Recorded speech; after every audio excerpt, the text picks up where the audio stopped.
नमस्कार साथियों, मेरा नाम है आर.के. सिंह। संस्कृति आईएएस के यूट्यूब चैनल पर आप सभी का स्वागत है।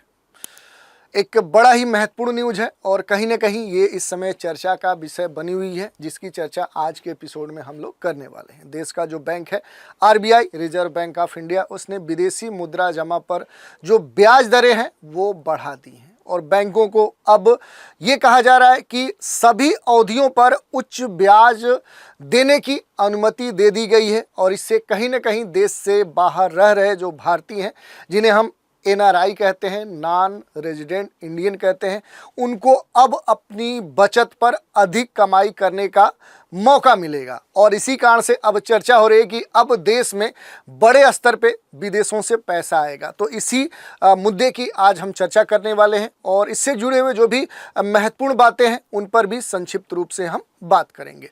चलिए देख लेते हैं सबसे पहले कि आखिर आरबीआई ने एनआरआई विदेशी मुद्रा जमा पर जो ब्याज दरें बढ़ाई है, आखिर ये मामला क्या है, क्यों चर्चा का विषय बना हुआ है। तो देखें तो आरबीआई ने विदेशी मुद्रा निवासी जो बैंक है, जो जमा है या फिर कहें कि फॉरेन करेंसी जो नॉन रेजिडेंट बी है, उस जमा पर ब्याज दर की जो सीमा है वो सीमा अब बढ़ा दी है। और इसी कारण से अब ये चर्चा होने लगी है कि बैंकों को अब सभी अवधियों पर जो उच्च ब्याज देने की जो अनुमति है वो दे दी गई है। और अब जो भारत से बाहर जाकर कमाने वाले, कारोबार करने वाले जो छात्र हैं या इस तरह के जो विभिन्न कह सकते हैं कार्यों में संलग्न लोग हैं, वो कहीं ना कहीं अब अधिक कमाई कर सकते हैं और इससे वो अपनी जो कमाई है कहीं ना कहीं भारत में भेज सकते हैं। और इसका सबसे महत्व ये है, चूँकि इस समय देखें तो भारत में जो भारतीय मुद्रा है, जो करेंसी है, वो रुपया है और वो कहीं ना कहीं दबाव में है। उस दबाव को कम करने में ये मदद प्रदान करेगा।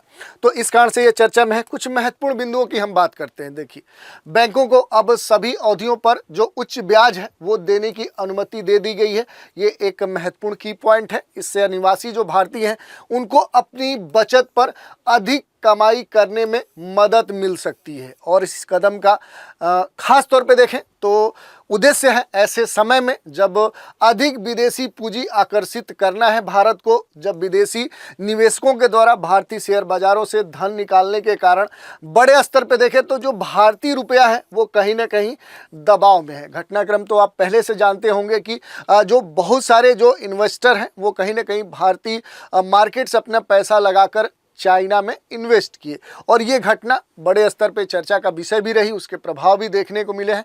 ये अलग बात है कि इन इन्वेस्टर का ये जो कदम था कहीं ना कहीं गलत साबित हुआ, लेकिन उसका जो प्रभाव है वो भारतीय मुद्रा पर पड़ा है। और इसी को ध्यान में रखते हुए कहें तो ये जो कदम उठाया गया है आरबीआई के द्वारा, कहीं ना कहीं भारतीय मुद्रा पर पड़ने वाले दबाव को कम कर सकता है। इसके अलावा अगर बात करें तो अब जो स्थिति है इसमें यह कहा जा रहा है कि 1 वर्ष से लेकर 3 वर्ष से कम अवधि की जो फॉरेन करेंसी जो नॉन रेजिडेंट बी है उसकी जो जमाएं हैं वो अल्पकालिक वैकल्पिक संदर्भ जो दर होगी, वो जो जमा है वो अब 4% दर पे जुटाने की अनुमति दे दी गई है। और ये क्या है कि ये पहले क्या है कि केवल 2.5% की दर थी और इसमें लगभग 1.5% की जो दर है वो वृद्धि की गई है। तो बड़ा ही महत्वपूर्ण कह सकते हैं कि इसमें वृद्धि की गई है। यही नहीं, इसके अलावा इसी तरह 3 से लेकर 5 वर्ष की जो टाइम है, जो अवधि है, इसकी जो मैच्योरिटी होती है, जो परिपक्वता है,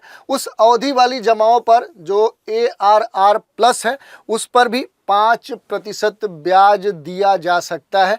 और ये जो ब्याज है पहले केवल 3.5% की दर थी, यानी इसमें भी लगभग 1.5% वृद्धि करने की बात कही गई है। यही नहीं, जो फॉरेन करेंसी नॉन रेजिडेंट है इस पर ये जो छूट है कहीं ना कहीं 31 जो मार्च 2025 है, 31 मार्च 2025 है, तब तक ये उपलब्ध होगी। तो ये इसके लिए समय सीमा निर्धारित की गई है कि 31 मार्च 2025।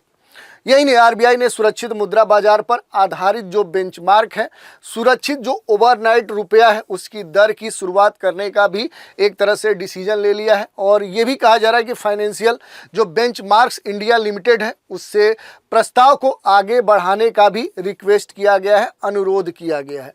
यही नहीं, ये जो प्रस्ताव है कहीं ना कहीं जो मुंबई इंटरबैंक जो ऑफर रेट है, जिसे हम शॉर्ट में मीबोर कहते हैं, तो इस बेंचमार्क पर आरबीआई की समिति की जो सिफारिशें हैं उसके अनुरूप ये रहा है। और इसी कारण से देखें तो कहीं ना कहीं रिजर्व बैंक ने देश में जो रुपया है उसकी जो ब्याज दर है वो बेंचमार्क है।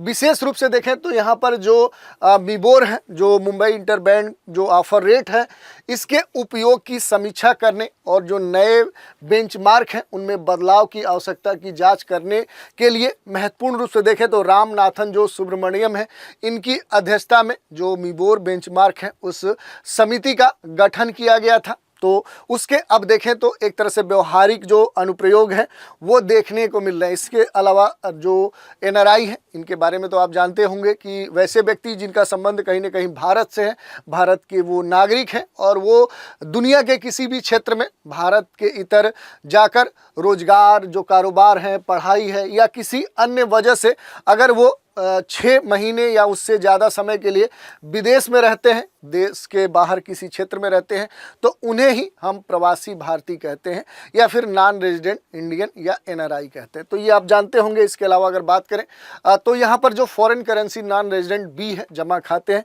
ये जो खाते हैं इनके बारे में थोड़ा सा हम देख लेते हैं। तो कहीं ना कहीं ये विदेशी मुद्रा अनिवासियों के लिए एक संक्षिप्त नाम के तौर पे उपयोग में लाया जाता है। ये ऐसे खाते होते हैं जिनमें जो एनआरआई है, नॉन रेजिडेंट जो इंडियन है, वो अपनी कमाई को यूएसडी यानी यूनाइटेड स्टेट्स डॉलर या फिर जीबीपी यानी ग्रेट ब्रिटेन जो पाउंड है, ऐसी विदेशी मुद्राओं में अपनी जमा को रख सकते हैं। इससे उन्हें फ़ायदा क्या होता है, तो कहीं ना कहीं जो विनिमय दर है, जो विनिमय दर में उतार चढ़ाव होता है, जिसके नुकसान हो सकते हैं, उस नुकसान से ये जो एनआरआई है कहीं ना कहीं बच जाते हैं। तो ये हमने देख लिया। अब थोड़ा सा बात कर लेते हैं मीबोर के बारे में, मुंबई इंटरनेट बैंक जो ऑफर रेट है इसके बारे में देखते हैं।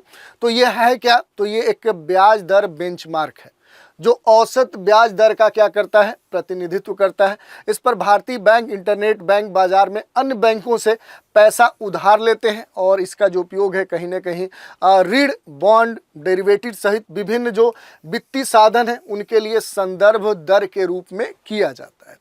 तो ये हमने देख लिया कि जो पूरा घटनाक्रम है, जो आरबीआई ने विदेशी मुद्रा जमा पर ब्याज दरें बढ़ा दी हैं।